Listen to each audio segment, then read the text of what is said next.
everyone, welcome to New Bear. Today I'm going to show you how to make a cute little rosette. Before we start making our rosette, I want to talk about picot sizes and stitch counts. Both of these rosettes have the same count for the first 2 rounds. Difference is in the picots. The length of your picots can really change the look of your rosette. Very small picots means our chain is pulled in more, giving a tighter arc and reducing the negative space.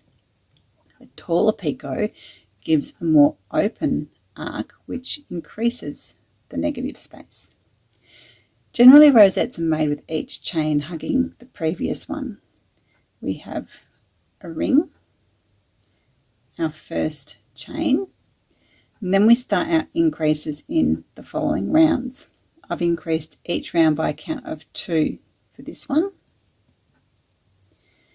This one is similar in that we have our ring, our first chain, and our increases start in the following rounds. Except I increased the first round by 3 to give me a slightly higher chain, and so I have a bit of negative space peeking through. The next round only has an increase of 2 because I wanted my chain to hug the previous one. You can create many different looks just by playing with the height of your picots and the length of your chains. Okay, you're going to need continuous thread. You can use either 2 shuttles or a shuttle and ball.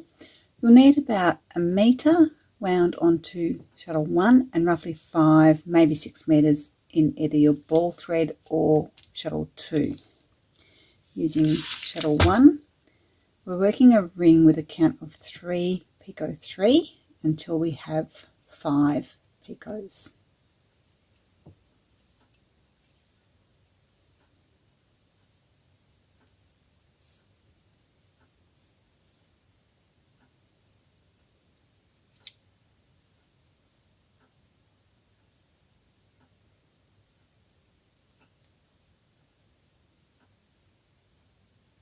Reverse your work, set your hand up for a chain. We're working a mock picot. This will give us our 6th picot and help us climb out to round 2.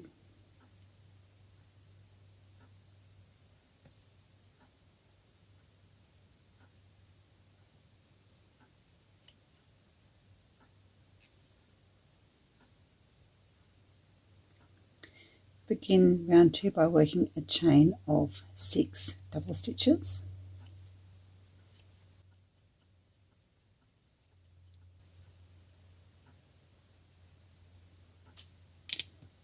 We're lock joining to the next picot.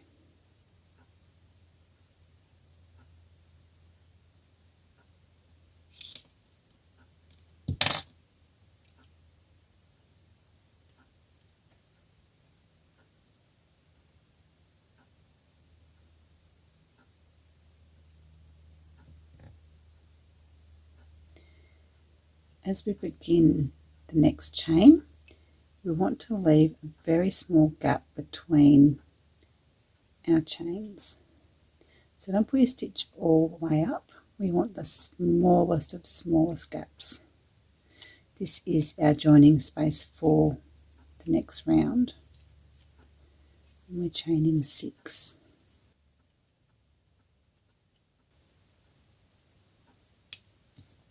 Lock join to the next picot.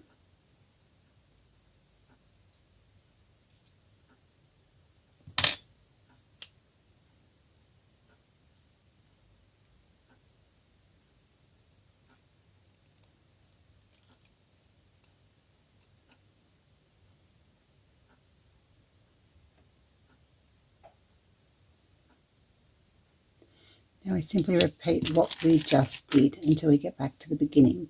So we're chaining 6, leave that very small gap at the start of your chain, lock join to the next picot, all the way around back to the start.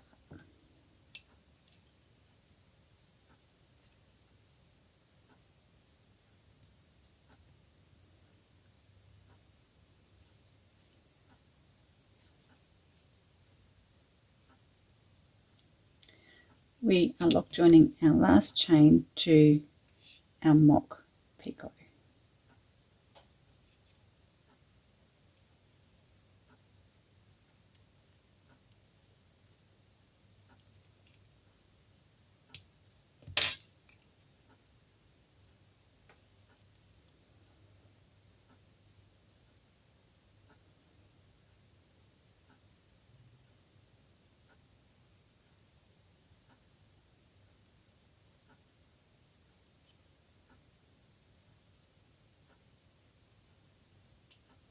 Begin round 3 by chaining 8. Leave that very small gap as you begin your chain.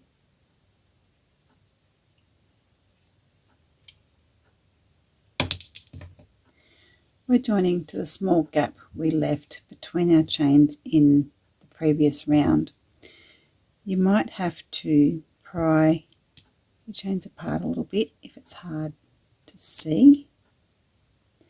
It's good if it's hard to see because it means it's nice and small.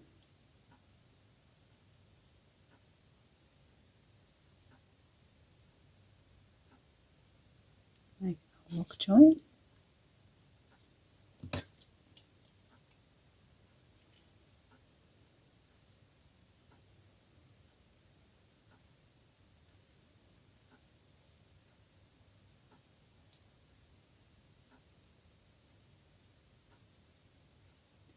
Start the next count of 8, again leaving that small gap.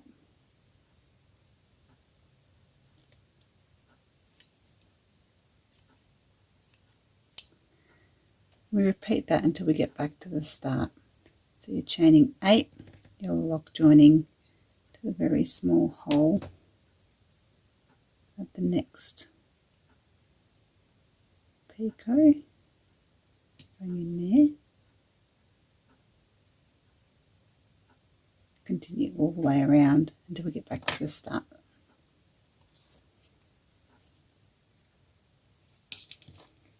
We're joining the last chain the same way we did in the previous round. We are lock joining to that first gap.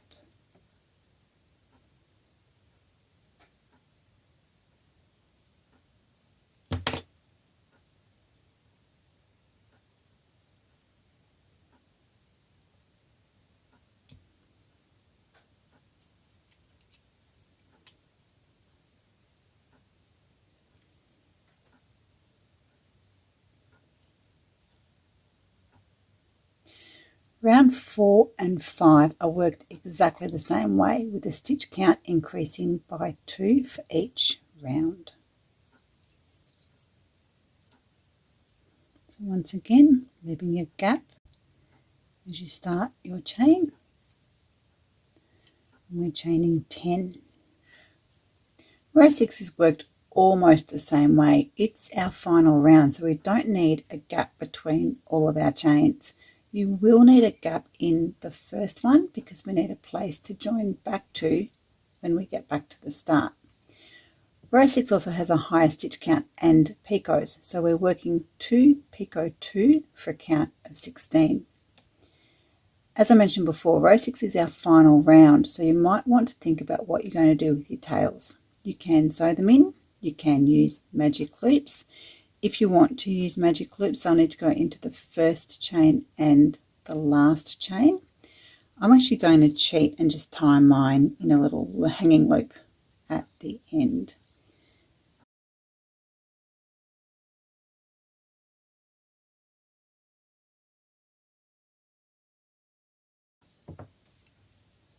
So we're starting our chain with that small gap and working 2 picot 2 for a count of 16.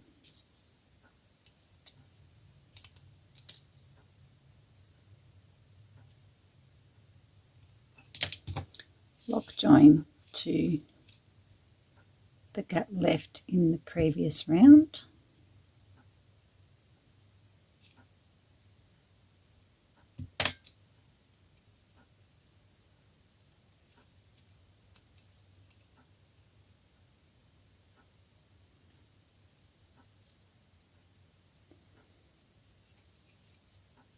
and continue the next chain without leaving a gap. We're pulling this one up nice and close.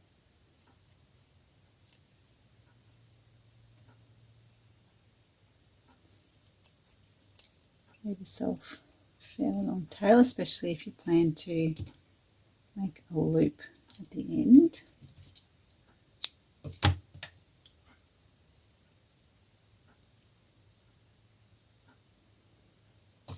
Your needle might be easier here.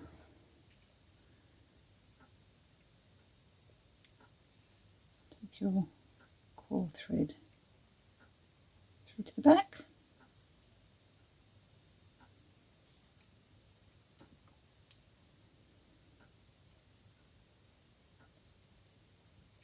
And tie it off.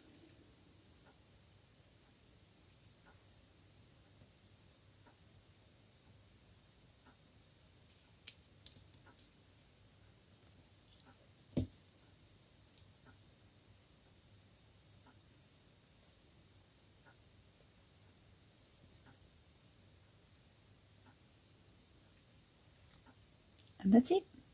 So have some fun, play around with the negative space. Don't be afraid to mix things up a bit. See you next time.